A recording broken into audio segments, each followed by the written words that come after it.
আসসালামু আলাইকুম গাইস, কেমন আছেন আপনারা? আশা করি ভালো আছেন। আর যদি ভালো না থাকেন তো আমার কিছু করার নেই। তো আজকের ছিল 18 নম্বর রোজা সেহরি। তো আমি তাড়াতাড়ি উঠে ব্রাশ ট্রাশ করে তো খেতে চলে গেলাম। দাদারা দেখলাম খাচ্ছে, আমি এসে খেয়ে নিলাম, ঠিক আছে। তারপরে খেয়ে দে পানি খেয়ে মানে কি করব, একটা ঠান্ডা খেতে হবে, তো সেই জন্য মাজা নিয়ে খেয়ে নিলাম, ঠিক আছে। আজকে নামাজ পড়তে ভালো লাগছে না, এই কারণে শুয়ে পড়লাম। তো এটা বিষয় না, সকালবেলা উঠে আবার আম্মু বললো মোটরটা চালিয়ে দিয়ে আয় মাঠে গিয়ে। তো সেইটাই করার জন্য অনেক বেলা হয়ে গিয়েছে, ঠিক আছে। করতে করতে দেখো বেলা 11টা 22 হয়ে গিয়েছে, ঠিক আছে।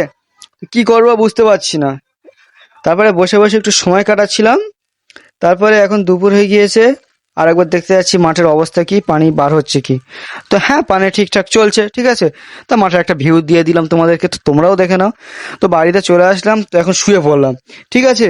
তো ব্যাপারটা কি হচ্ছে, দাদা দেখো কি করছে। তারপরে একটা বন্ধু আমাকে ফোন করলো, ঠিক আছে। তো বললো তোদের বাড়িতে আমি যাচ্ছি, তো আয়। তো আমিও বাইক নিয়ে বের হয়ে গেলাম তাকে আনতে। তো ওখানে গিয়ে শ্যুট করা হয়নি, তা বাড়িতে এসে শ্যুটটা করলাম, ঠিক আছে। তো এখানে সবাই মিলে গল্প করছি, আর এই দেখো লুঙ্গি পড়ছে, লুঙ্গি, ঠিক আছে। তো এই বিষয়টা না, তো ফের আবার বাজারে গেলাম আমরা। তো বন্ধুরা বাড়িতে আসে, আর আমি আর বাজার থেকে বাড়িতে চলে আসলাম।